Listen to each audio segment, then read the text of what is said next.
I've just seen my family's abandoned old farm being explored by someone on TikTok. He shouldn't have gone there. It's late. I'm doing my usual sitting in bed long past the time I need to be asleep, scrolling mindlessly through TikTok. It's a bad habit, I know, but you're here, reading Reddit, right?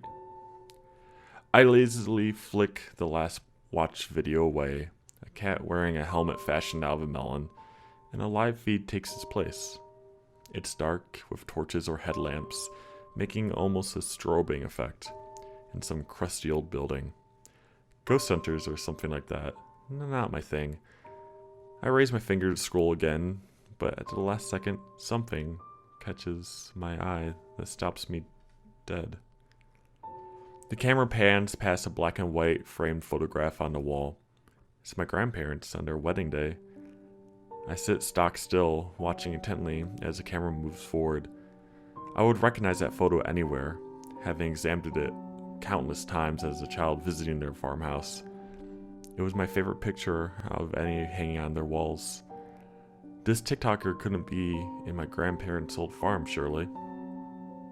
It was true it had been left to fall in a state of disrepair after their passing. I look at their handle.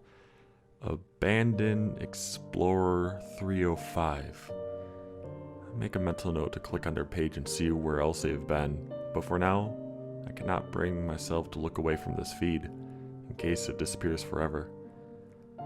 They move further into the living room, a leather armchair, well worn in its stay, but now the cushions were sunken in and the fabric torn beyond repair.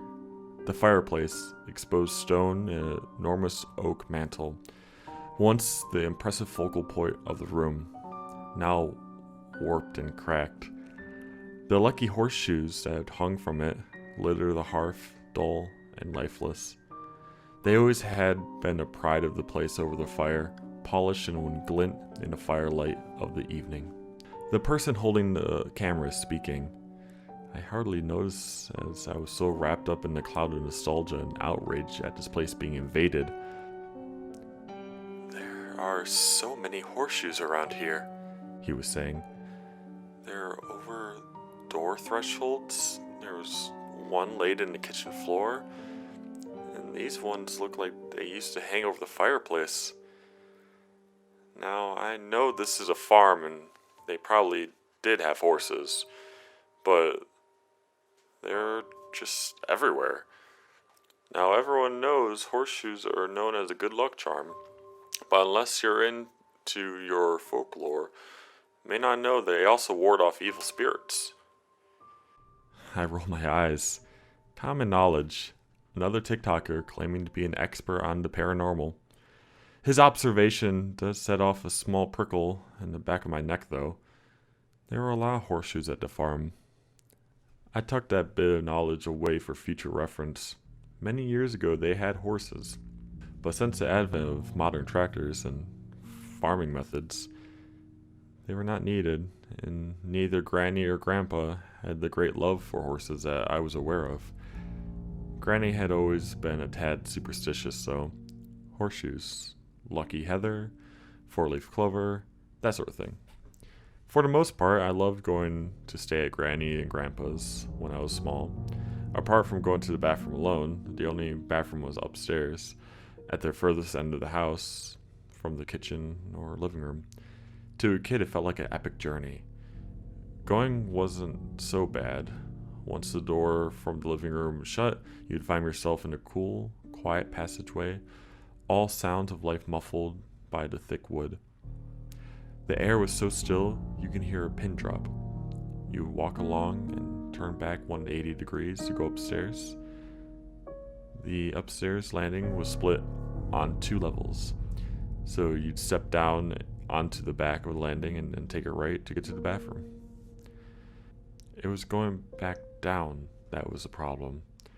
Since I was old enough to go to the bathroom unaccompanied, once I turned that corner and got to the top of the stairs, a feeling would hit, like an icy finger in the small of your back. Run. I would run down the stairs and back to the kitchen as quickly as my little legs could carry me. More than that, It was imperative that at no point did I turn and look back up at the landing. Bad things would happen if I looked back. As a child, I couldn't really express these feelings, but now, as I remember it, it felt like a creeping black mass seeping out of the walls of the back landing, coalescing, and all it would take to give it a corporeal form would be a terrified look back from a fleeing child. Then I would heave open the wooden door, and it felt like all the colors suddenly seeped back into the world. The warmth and noise of a busy family home flooding my senses, like pressing play, and the film restarts where I left off. In the live camera feed, they approach the solid oak door. It's hanging on one hinge, slightly ajar and swaying almost imperceptibly. I notice, before the cameraman says aloud, that there is a large cast iron horseshoe, big enough for a shear horse or a Clydesdale, nailed above the threshold that I don't remember. But suddenly, it feels important, like a talisman thrown up in a last-ditch effort to stop something. I grip my phone harder with clammy hands, positive that they should not go deeper into the bowels of this house. I look at the comments flashing up. It's so creepy. Seriously bad vibes. Did anyone else just see a shadow? With a shaky hand, I start to type a comment, telling them not to go in there, to just leave, as if they'll listen to me. Just another voice in the throng. In my peripheral vision, as I'm typing, I can see a guy push open the door, which gives away with a creak. And just as I'm about to press send, I hear a sharp intake of breath. Oh, what the? I hear him whisper. I drop my phone onto the bed in shock. Standing side by side in the passageway are two gaunt figures dressed in nightgowns. They wear preternaturally wide grins which stretch their papery gray skin taut. Where their eye holes belong are only dark pits, what could be boreholes straight into the inky depths of hell itself. Somehow, worse than that, Granny and Grandpa were holding hands. It was unmistakably that despite their demonic manifestation, though it's only a second, it feels like I stare into this twisted face for half an eternity. All hell breaks loose on camera. Abandoned Explorer 305 turns on his heel and runs back the way he came. The camera work falls into disarray as he bolts for the exit. But I swear, in that fraction of a second, as his phone whips around, the creepy wide grins on their faces twists into grisly snarl. I am transfixed on my phone screen, listening to the TikTok guy's heavy breathing and watching the torch flit around on my screen, lighting up walls and floors at random as he makes a break for it. He's close to the back door. As long as he doesn't turn the wrong way, 5 or 6 more paces and he'll be out. Then, shockingly loud on the little phone speakers is an ungodly screech, which makes me jump about a foot off my bed. Live has ended. The feed has just gone. I tapped the screen fluidly. Nothing. Did he make it out? I search for his handle on the app, and nothing comes up. I sit for a long time, just staring into space, heart thumping. I should have commented sooner, as soon as I realized they were in that house. Maybe that would have stopped them from going any further. A notification pops up on my phone. A direct message on TikTok. Strangely, there's no account name with the message. Come to us. Very direct, no ambiguity there. I sigh, and I reach for a notebook from my bedside table to cross the latest attempt off the list. Communication with the undead via the internet is a new development. An extra deep grave didn't do the trick. Rocks in their mouth, black salt, holy water from lords, A stake through the heart. Nothing keeps these two restless souls in their graves for long. We don't know if it's the land itself, a curse upon the family, or something else.